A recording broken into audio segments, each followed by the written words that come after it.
Et bonjour à tous, aujourd'hui sur la chaîne Bulb High Tech, on teste le clavier mobile universel de Microsoft.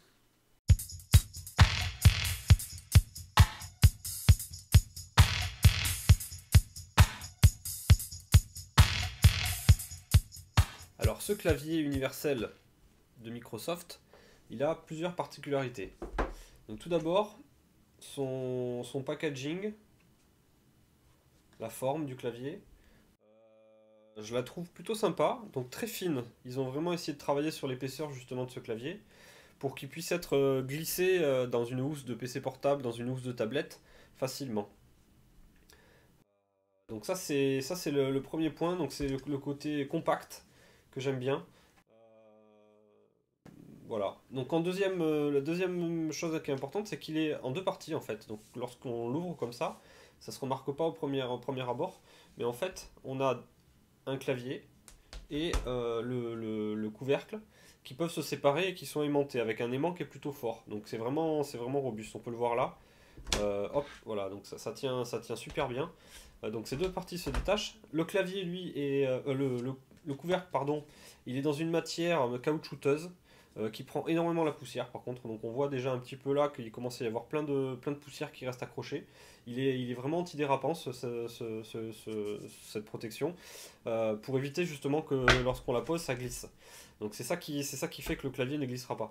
Et la deuxième particularité, c'est ces petites gorges ici. Donc on peut le voir sur la vidéo qu'en fait il y a une lèvre ici. Et après il y a une autre lèvre qui est beaucoup plus dure, qui est en plastique dur. Et dedans il y a deux crans. C'est-à-dire qu'en fait ça va permettre de pouvoir caler une tablette potentiellement dans deux positions. Une position un peu plus verticale et une position un peu plus horizontale. Donc on va le voir justement tout à l'heure ça. Donc ça c'est le couvercle qui peut se mettre en fait, qui peut se séparer, du coup il peut se mettre un peu plus loin de nous.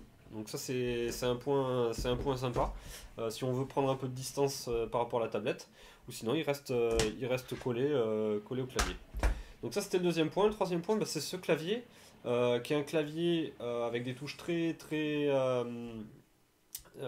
peu épaisses, donc elles sont très fines, elles ont une course courte. Donc bon, ça c'est une particularité des claviers, on va dire des PC portables, puisqu'il faut qu'ils rentrent dans une épaisseur très fine. Et la particularité de ce clavier, c'est ce petit toggle là. C'est un petit switch à trois positions qui permet d'être positionné soit sur un appareil Windows, un appareil Android ou un appareil Apple type iPhone ou iPad. En fait, ça signifie qu'on peut l'appairer en même temps à trois objets différents. Et ça c'est aussi un truc vachement bien. Donc moi j'ai appairé ma première tablette sur le mode Android. Donc c'est cette tablette là, ma Nexus Shield je l'appelle. Donc c'est la Nvidia Shield. Donc elle est appairée avec ce réglage là. Donc là si je bouge le clavier vous voyez que il y a le focus qui se déplace. Donc là il y a l'appairage est fait. Et si je veux l'utiliser avec mon autre tablette qui est la tablette Nexus 7, qui est d'ailleurs en train de faire une mise à jour Android, là, vous voyez, c'est génial, que je peux positionner comme ça. Hop, et ben j'ai qu'à switcher sur ce petit toggle là, et instantanément, la tablette et ce clavier sont appairés. Ce qui veut dire que on peut appairer et switcher sur trois appareils en même temps de façon très rapide. Donc, évidemment, je l'ai testé. J'ai un appareil Android connecté sur le toggle Windows. Donc, ça peut potentiellement créer certains problèmes avec les touches de fonction. La touche Home, la touche Échappe, la touche Pomme ou Commande, qui peuvent ne pas se comporter d'une façon attendue, on va dire, quand on n'est pas dans le bon OS ici. Mais pour moi, ça a posé aucun souci. C'est-à-dire que la Nexus 7, elle marche très bien avec le clavier en mode Windows. J'ai jamais testé ce qui se passait avec le troisième mode, le mode Apple. Il va falloir que je regarde un petit peu si je mets un truc Android sur le truc Apple, si on conserve aussi l'utilisation des touches de fonction correctement ici. A priori, ce qui change vraiment sur les touches entre Apple et Android, ça va être les touches type l'arrobase qui se retrouve souvent ici avec le dièse. Ça va être des caractères spéciaux finalement qui vont être vraiment modifiés entre un mode Android et un mode iPad. Donc le fonctionnement en fait du clavier, on pourra mettre 3 fois le même OS en utilisant ce petit switch de réglage, je pense sans aucun problème. J'ai au moins testé les deux premiers, qui sont Windows et Android, et l'un et l'autre marchent parfaitement. Ce qui est intéressant aussi, ce sont les touches de fonction sur la partie haute, qui permettent en fait de faire des actions personnalisées et qui marchent vraiment très bien. Typiquement ici on a un bouton pour verrouiller, déverrouiller l'écran. Donc là vous voyez j'appuie dessus, j'ai l'écran qui s'allume. Si je rappuie dessus, on va avoir l'écran qui s'éteint. Vous voyez, donc c'est le bouton de veille. C'est comme si je cliquais sur le bouton de veille de la tablette. On va avoir un bouton mute pour couper le son. Les boutons volume qui permettent donc de changer le niveau sonore de la tablette. Donc on voit ici l'effet. Il y a un bouton lecture, pause, qui va permettre de lancer, par exemple, si je lance de la musique ou un film, on va pouvoir commander en fait la lecture et la pause depuis ce bouton. Vous voyez, hop. Donc là on n'entend rien parce que les enceintes sont éteintes. Mais donc ce bouton de lecture va pouvoir faire lecture pause. Et on a la même chose pour avancer reculer qui marche parfaitement ici.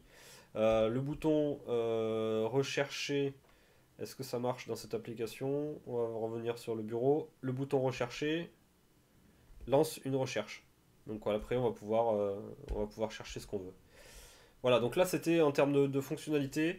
On a un clavier qui est complet. Donc à la limite il manquerait juste un pavé numérique ici. Mais c'est pas forcément très utile sur une tablette je trouve.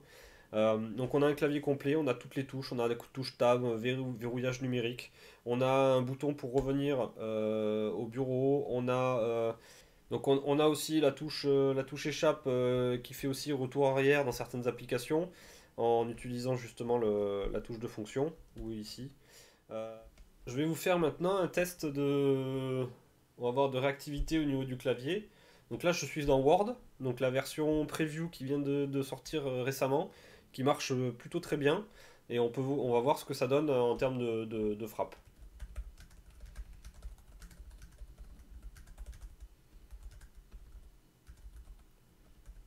Donc c'est très rapide.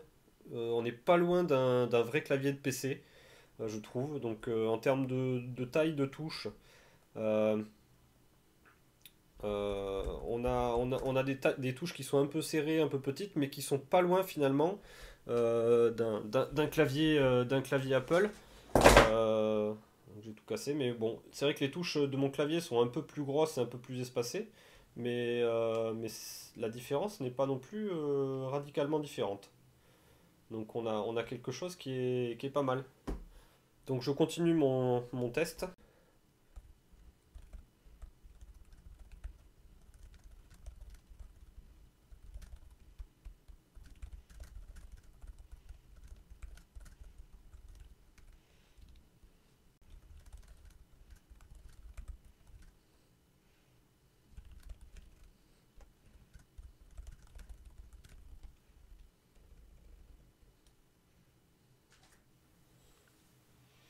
Alors je vais vous montrer une astuce supplémentaire et qui va sûrement vous convaincre d'investir dans ce genre de clavier. Ben voilà, je vous montre tout ça. On met une souris, on met un petit dongle USB Bluetooth pour que la souris soit reconnue. Et voilà, donc là, j'ai une solution finalement à base de souris, donc qui marche bien pour faire des choses vraiment intéressantes. Même le clic droit marche et fait apparaître le menu. On a une solution qui est pas loin d'un PC portable. Donc une petite souris, alors là c'est une récupération d'une vieille souris Logitech que j'avais, qui elle fonctionne avec ce dongle là, mais il y a sûrement moyen d'avoir des souris directement Bluetooth. Donc ne pas être obligé de brancher ce truc là à chaque fois. Mais avec une souris et ce clavier, on a vraiment une solution pour écrire des emails, pour taper de longs textes, qui fonctionne vraiment très bien.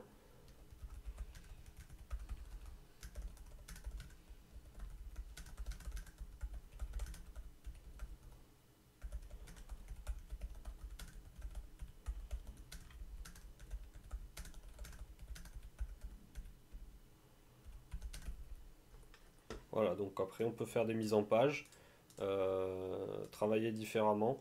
Donc combiner ce clavier et une souris avec les logiciels du moment sous Android, donc qui sont Word, Excel, PowerPoint, les mails, on se retrouve avec une solution bureautique, je trouve, qui est vraiment pas mal.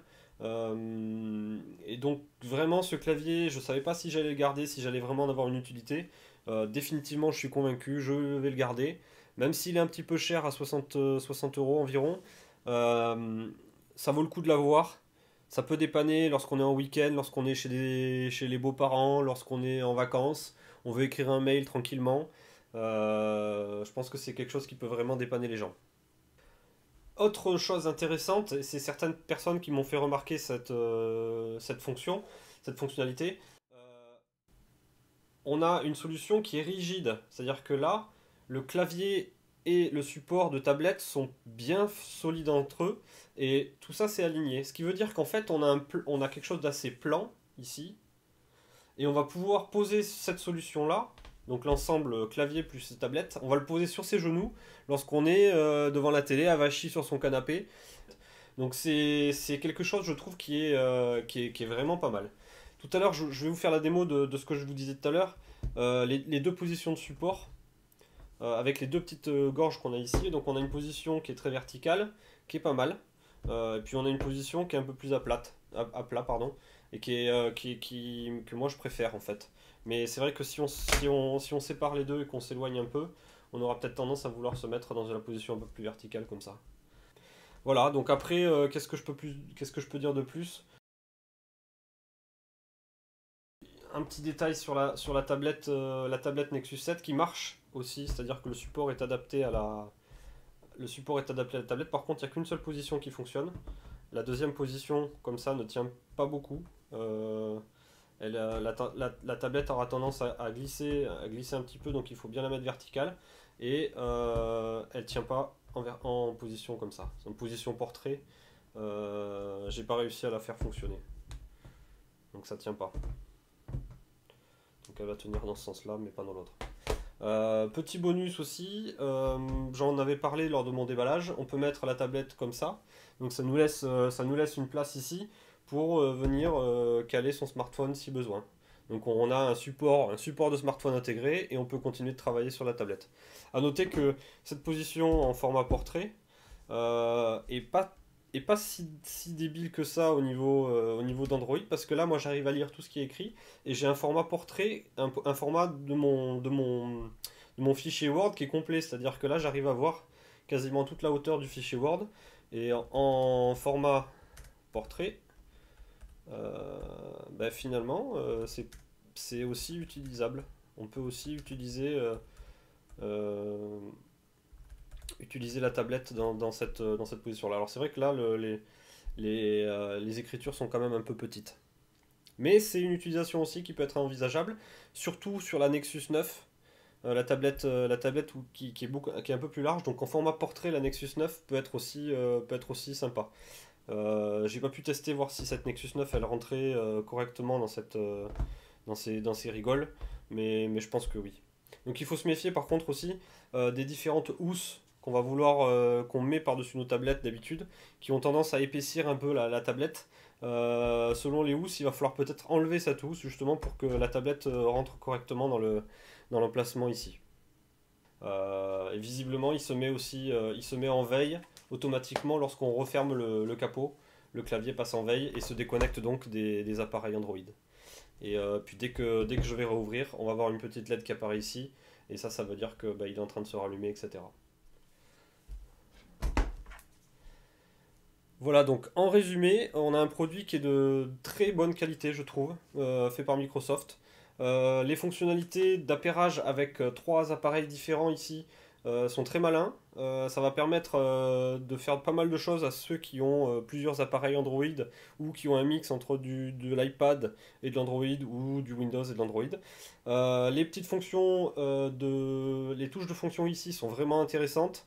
En termes d'autonomie, j'en ai pas parlé tout à l'heure, mais j'ai pas encore rechargé la tablette une seule fois. C'est-à-dire que je suis toujours sur la charge initiale du produit lorsque je l'ai acheté. Donc c'est quand même quelque chose à noter, c'est qu'on a une autonomie qui semble vraiment très très bonne.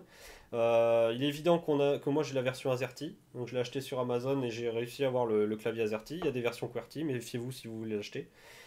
Et puis voilà, on a un confort de touche qui est vraiment proche de ce qu'on peut avoir sur un PC portable.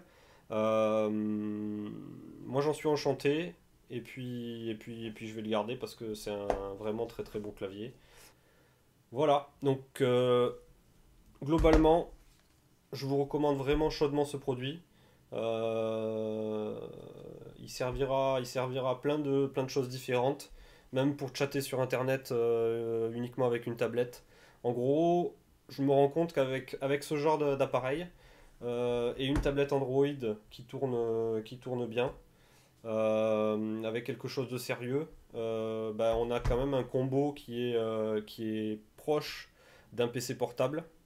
Évidemment qu'on ne pourra pas faire des montages vidéo, ce genre de choses sur ce genre de produit, mais quand on voit qu'on a la suite Office qui est arrivée, quand on voit qu'on peut faire nos mails, on peut faire des retouches photos, on peut chatter, on peut poster des choses sur les réseaux sociaux, soit directement tactile, soit avec ce clavier, et si on a besoin, on rajoute une souris. Là, on a un combo ultime, je trouve, qui est vachement compact et qui est très agréable à utiliser. Voilà, donc j'espère que ce test vous aura plu, et puis je vous encourage à laisser des j'aime, à vous abonner si vous n'êtes pas abonné, et puis à revenir me voir une prochaine fois pour d'autres tests. Ciao, à bientôt!